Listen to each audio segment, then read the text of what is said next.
At this point, I think most people are beginning to realize that Robert Downey Jr. is not coming back and making hundreds of millions of dollars off of Marvel just to play a villain.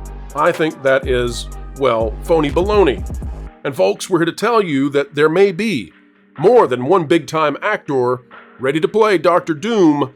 Contracts are not yet signed, but we are beginning to hear about some of the actors they're reaching out to, and we'll share it with you right now.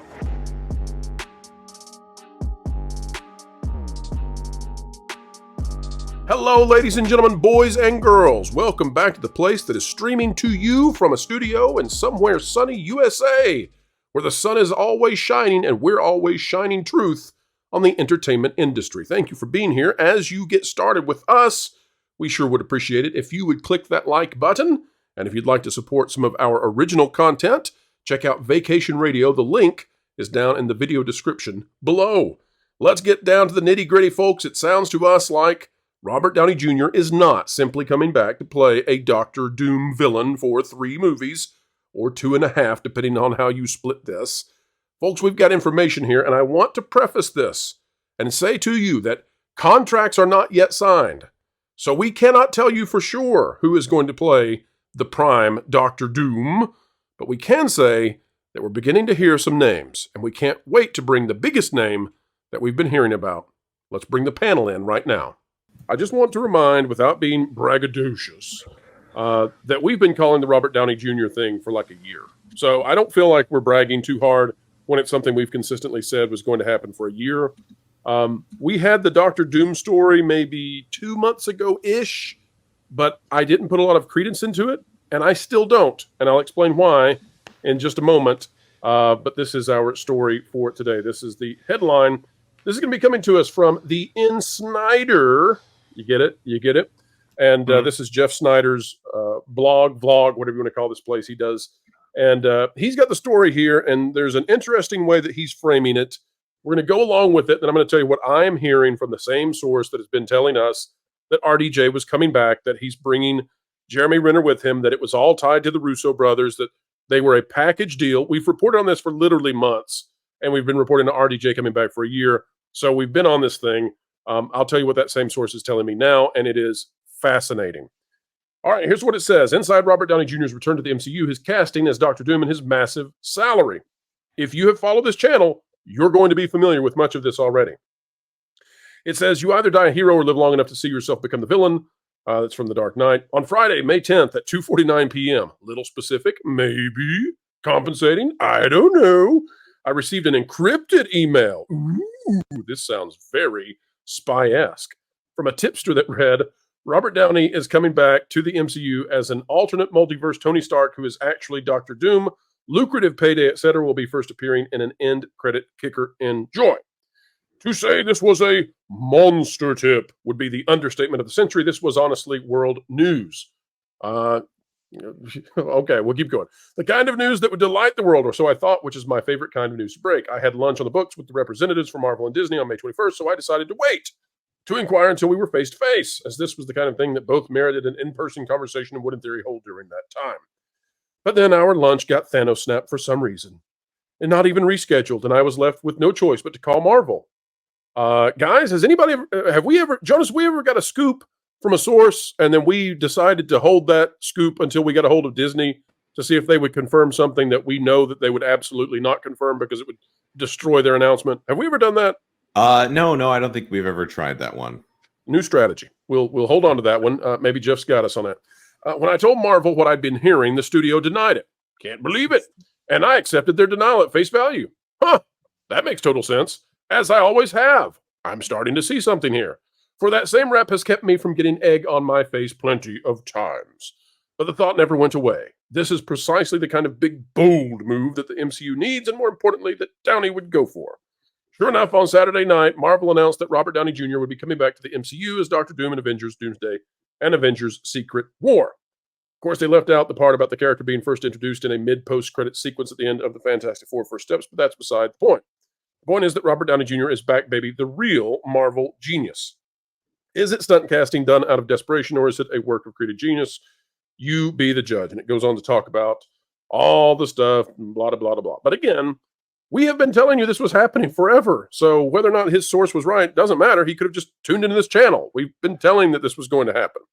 So I'm going to use that same source to tell you what I'm hearing right now. And as we do, I just need to say, folks, that this is going to delve into rumor and speculation territory. We have to put that disclaimer out there because we're talking about future products that have not yet been made. And we're talking about products that have scripts that are not even finished yet. Here's what I am hearing.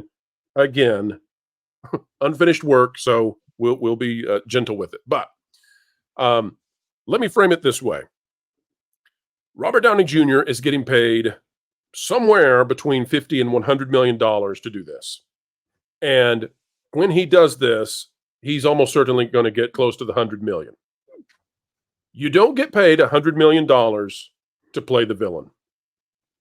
I'm going to say that again so everybody can understand that. You don't get paid $100 million to play the villain. His role, there is no way that his role is simply to come in and play Doctor Doom, and that's it. Fans have an expectation when they hear that he's coming back, and Kevin Feige with the multiverse has an expectation. So here's what I'm hearing from multiple sources, and specifically from the source that has been telling us this stuff forever. We are hearing that Robert Downey Jr. will be playing one Doctor Doom, that there are other Doctor Dooms in these stories. And although, okay, so this is going to put us way out farther than we usually go on scoops, but since other people are, saying that they've got all this information, we're going to try and go way out there. This one, please don't hold me to it because things can change. There's no contract in place yet. But I thought this is why, by the way, Jonathan, we had you come on the show today. We are hearing that the person that would play potentially the prime Doctor Doom is someone who might be familiar with many languages, an actor who is strong in many languages, including fantasy languages, and that Robert Downey Jr. may play a Tony Stark who comes to become the hero by his final film in the MCU, and that the Doctor Doom Prime may be played by someone who the Russo brothers want so badly. Jonas, you know who it is. Are there any more hints that we should give on who it is that the Russo brothers and RDJ want to come on board? Well, I think you've already given one of the biggest hints you can by bringing Jonathan on here and then saying it's someone who speaks many languages, some of them fictional. It's also someone who I can confirm he owns at least one horse. So I know who that is then. Yeah. I thought, can I say? Are we good? You can. I'm just going to be careful. Maybe he's got a busted foot. He's got it. Maybe he used the sword in his one cameo in his latest movie. Did you hear about that one? Did you know that? I don't know. Anyway, Viggo Mortensen, maybe that guy. We're hearing that contractual negotiations may be underway. That's all I can say. Wow. But he's the kind of guy. Let me just say, he's the kind of guy who does not sign for big paychecks. Generally speaking, he's totally fine living his own little life, doing his own thing. So either it's a lot of money, or like this sounds completely out of the ordinary for him. Completely out of weird, but I could. Wow. I'm just going to point out. By the way, you're right on the money in that it's out of the ordinary for this actor in particular. This from That Park Place from John Trent, the Lord of the Rings actor Viggo Mortensen. Blast franchise films. They're not usually that good, and they're not usually that well written. So, let me ask this to you all. Hold on. Go down a little bit because there is something interesting here. He says that if you go just a little bit further, there's a scene of him with the undead right there. Scroll up right there. Oh, I was just gonna say that. He says, if somebody came to me with X movie, the third part or the ninth part, and I thought it was a great character and I wanted to play that character and I thought I had something to contribute, I'd do it. I'm not against it. And it's interesting. When did this come out, though? When did this come out, John? This was, I want to say, at the beginning, July 18th, so just 12 days ago. That is interesting that he would insert that comment.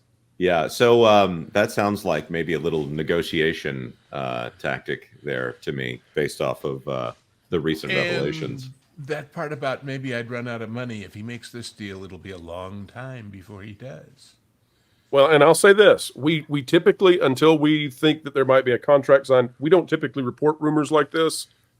But things are going so quickly, and people are taking credit for these scoops. And I'm not throwing any aspersions at Jeff Snyder. I think he's telling the truth and is accurate, and all of that. But we just want to get ahead of this. If this comes to pass, I don't want to say, well, we held on to it until we were sure, and miss out on the chance to say that we think these contract negotiations are happening. The thing that I really want people to understand, because ultimately that may not work. They may have to go with another actor. But I just want to put this in everybody's mind to remember. There is no way that they are paying $100 million to have Robert Downey Jr. come in and play a villain who will lose, because the heroes drive the box office. Now, there are very rare exceptions to that, but those rare exceptions happen with extenuating circumstances in real life. So you might think about, for example, The Dark Knight, and you had the passing away of an actor that drove the villain into being, a box office sensation. But typically, it's the heroes that drive the box office returns. They're not going, and here's the other thing too. You've got now 2.5 films for Robert Downey Jr. to perform in. He is going to have an arc. And that arc has to have him come in and be a victorious Tony Stark in the end. John? And just to hit home your point about the heroes driving the films, one need look no further than Deadpool and Wolverine. Oh, yeah, absolutely. Absolutely. So they're getting ready to throw some big-time money behind these Avengers films. And that's what we've been hearing, folks. We've been reporting this accurately now for a very long time, that RDJ was coming back, that he was coming back as a Tony Stark variant. I don't think anybody is disagreeing with that anymore, that this Doom, Dr. Doom, will be a Tony Stark variant. But again, I just think you're off your rocker if you think they're going to stay with that. I mean, so one thing that I do that this kind of brings up in my mind is, we obviously, when they did the San Diego Comic-Con reveal, you do see all of those other Doom variants, right, that are kind of there, and then they bring out Robert Downey Jr. So that there's kind of a hint of that as well. So that's just something to point out there. And what if they're using him? And I don't know this to be the case because the script's not done yet. But what if they're doing this where a Tony Stark variant, or maybe even the Tony Stark who died? I'm not sure. What if he somehow has infiltrated the Council of Doom, whatever it's going to be, and he's the one who discovers the Prime Doom and all this? I don't even know, and I don't really even care that much, other than to say, from the financial and economic side of this, there is no way that they're bringing him back with that kind of money to just play the baddie who gets defeated, and that's how RDJ goes out for his final appearance in the MCU. You really believe he's going to go out as a loser in the MCU that he made? Come on. I don't know though. They might want to say, hey, look, this guy who doesn't tick any boxes, we gotta take a little credit away from him because he's looking too good. There's the other issue is the mask. The other issue is the mask. Now, you know how they did it with Iron Man, where they had that picture like you see in the clip that opens this show, where he says, I'm going to bring the party to you, where you had his whole face with the lights of the mask on in it to get his face in the movie. Because this guy, 80%, 90% of his contribution is his wise-ass charm. Masks don't have that. And I don't remember Dr. Doom in the classic original Fantastic Four stuff ever taken that damn thing off. Do you? Well, he shouldn't have taken it off, but he did, because the whole thing is that the mask is supposed to be permanently attached to his face. Yeah, so there's got to be a way around that for this too, or else it doesn't make sense to have him be there. And John, I mean, if they did it for Mandalorian, they'll do it for this. Let's go to John first. John. Yeah, I just wanted to point out that we have to remember that this Doomsday film, this is the first time we were actually hearing about it in San Diego Comic-Con. It was originally supposed to be Kang Dynasty, and you're talking about all these variants. Well, that's what Kang was. It almost sounds like they could have just done some rewriting of the Kang film and plugged in Doom as well. Obviously, they're probably going to be making some changes, but I would assume that it seems a little too similar to me. Well, here's another thing for you, John, and Jonas. And Jonas, you take this and run with it. If you're going to have a multiverse, then your multiverse bad guy has to be a multiversal, like lots of variants. And if RDJ is going to be playing one of them and he's not the ultimate baddie, then you've got to get an actor that's going to shock the world when they're playing that character. Is that fair? Yeah, Jonas. Yep. Yeah. Oh, sorry. I thought we were still on Mr. Trent over there. That's not a problem. So Viggo Mortensen, obviously no slouch. Every now and then there's a movie that is not quite my preference here, but when he shows up for a role, he does a good job with it. Aragorn. Sorry, my goodness, what did I just say? Aragorn. One of the better film characters of the last 30 years of cinema, and Lord of the Rings, largely untouched despite the massive expenditure by Amazon. I like Hidalgo. It has been a while since I've seen it, but I like him in that, and I think he'll do a good job in this role. He can bring that European, Eastern European vibe to the character without overdoing it and getting hammered. I had not thought of that at all yet. I had not thought of that at all. What's the background on Dr. Doom? Latveria, which is one of those fake Marvel countries. Does it need another fantasy language? Because I hadn't even connected this. It was always kind of like Latvia, Lithuania, and Estonia. You know, one of those Baltic Soviet bloc. Yeah. Right next to Russia, but not quite Russia, and also enough that you still got good architecture. He's supposed to be the benevolent ruler. What, say, Luxembourg was to Western Europe or Andorra, you know, that kind of little place. Yeah, and the other thing about him is of Eastern Europe. He's the hero of his country. He's the ruler of his country, and they love him. So this is another instance where you have a person who is complicated in the fact that they are viewed as the hero in their own country, and that country is not supposed to be evil, but at the same time they're okay with him being basically a dictator with unlimited power. So you know, he's a villain, but he's complicated. He's also a master of magic and technology, so the fight against Doctor Strange, if that happens to come up, could be amazing. I mentioned this before. Maybe with all these variants, they could let Benedict Cumberbatch drop the American accent and actually be British. I'd be okay with that.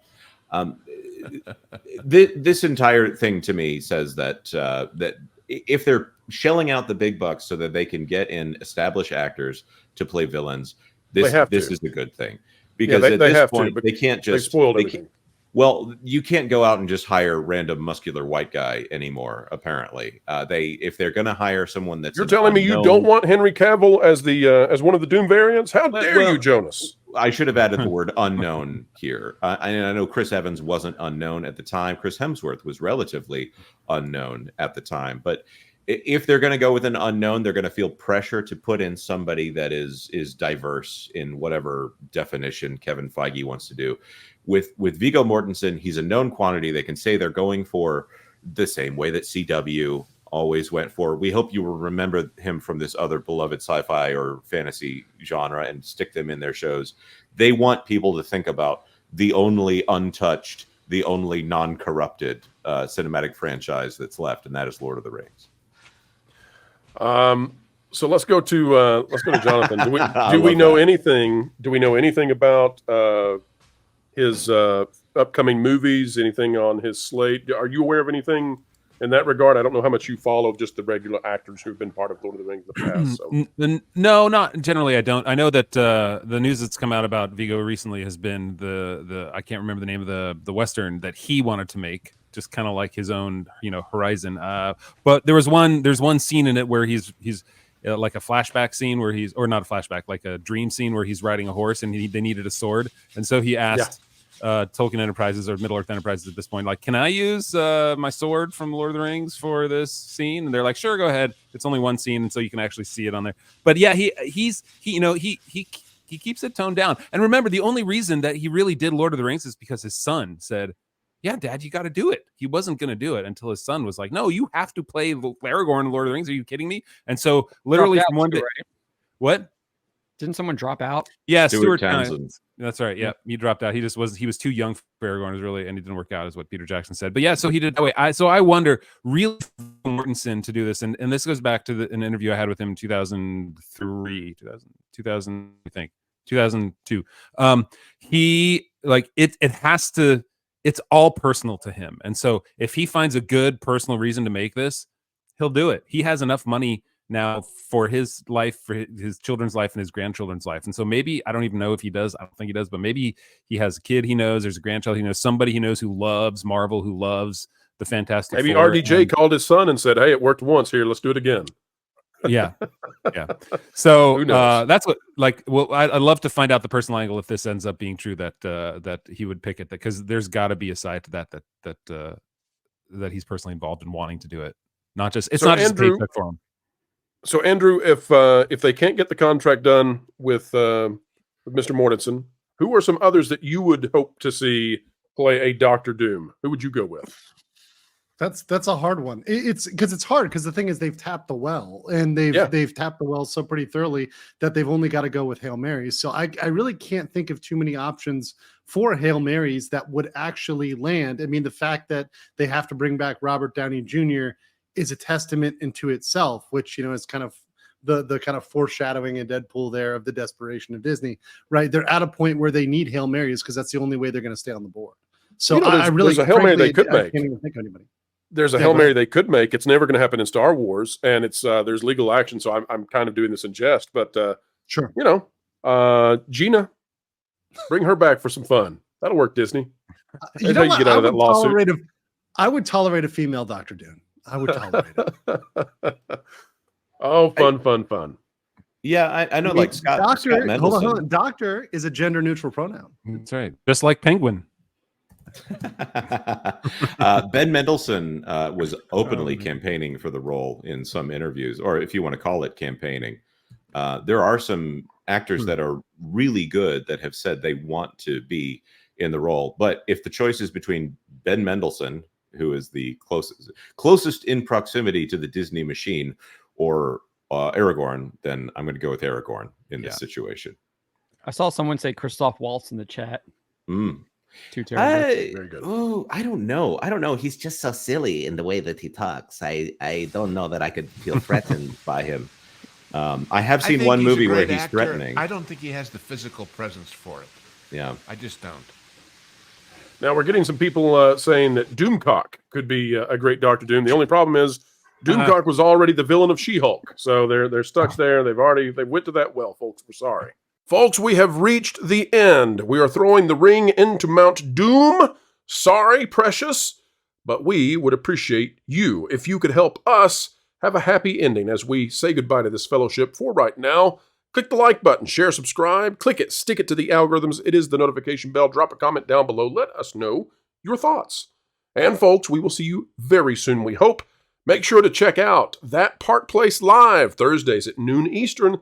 It's our partner channel, and we are so proud of them. All right, we'll see you real soon. In the meantime, keep learning, keep growing, and keep having fun.